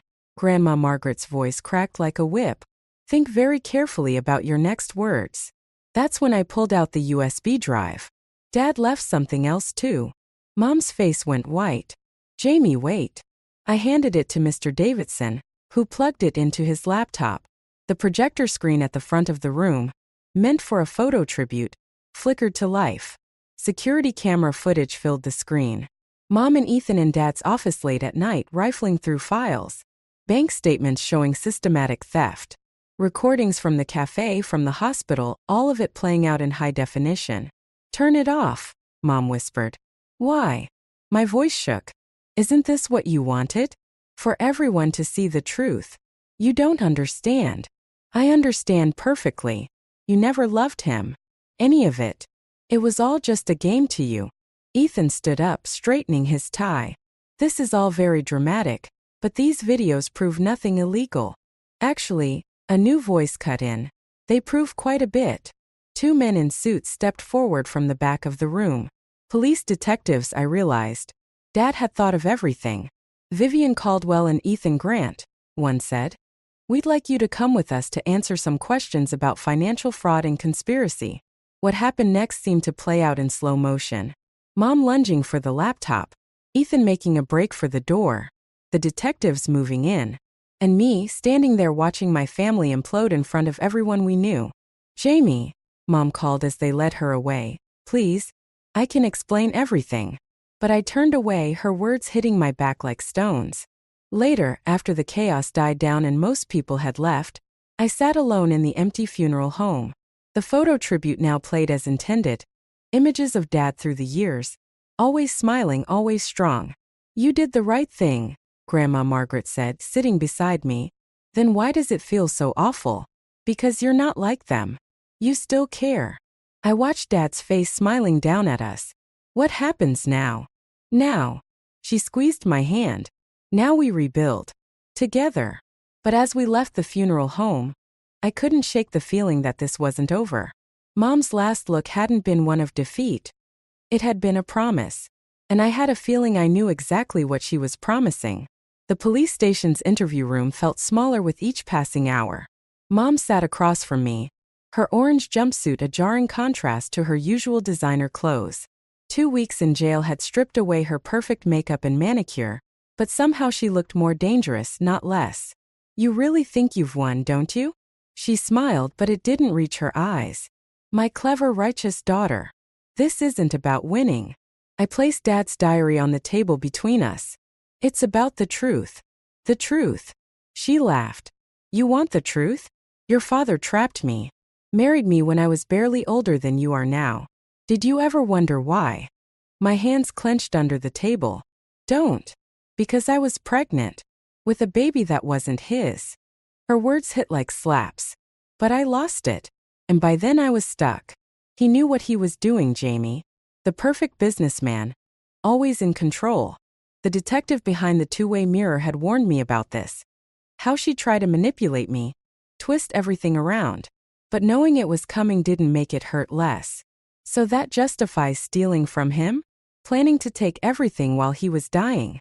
I earned that money. She leaned forward, mask finally cracking. 15 years playing the devoted wife, raising his precious daughter. "I was never precious to you." The words came out before I could stop them. "I was just part of your cover story." Something flickered in her eyes, pain maybe or regret, but it vanished quickly. "You're right," she said softly. "You were always his. Never mine. Just like everything else." The door opened. Ethan was let in, handcuffed, looking considerably less polished than the last time I'd seen him. "Showtime," he said, taking the seat beside Mom. "Did you tell her?" "Tell me what?" Mom's smile returned, triumphant now. "About the offshore accounts. The ones your father never found.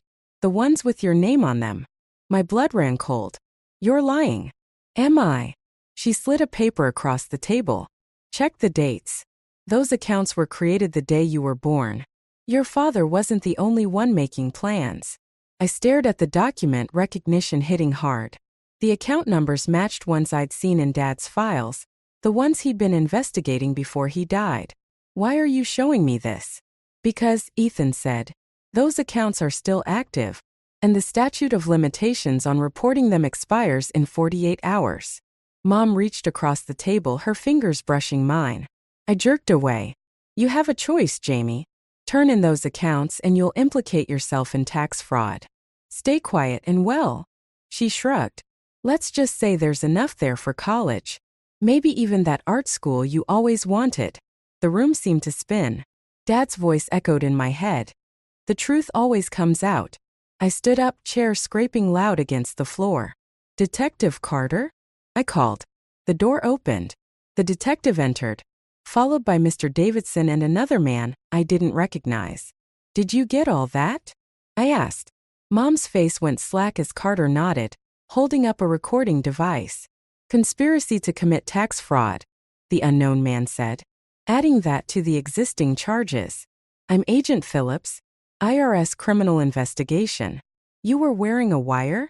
Mom whispered. My own daughter? I learned from the best.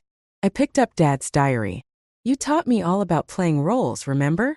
As they led them away, Mom stopped at the door. I did love you, Jamie. In my way. I know, I said. That's what makes it worse. Outside, Grandma Margaret was waiting with Riley. They didn't ask questions, just hugged me while I finally let myself cry. Let's go home, Grandma said. Home. Not the house filled with lies and hidden accounts, but Grandma's little cottage by the lake, where Dad used to take me fishing, where the truth didn't hurt quite so much. The truth always comes out, but sometimes I was learning it sets you free in ways you never expected. 6 months after the trial, I stood in front of Dad's office at Caldwell Construction, key trembling in my hand. The company had survived barely. After the scandal, Grandma Margaret had kept things running with help from Dad's most trusted employees. But today was different. Today was my 16th birthday. You don't have to do this now, Grandma said beside me. But I did. The letter from Mom had arrived that morning. Her prison stationery stark and official.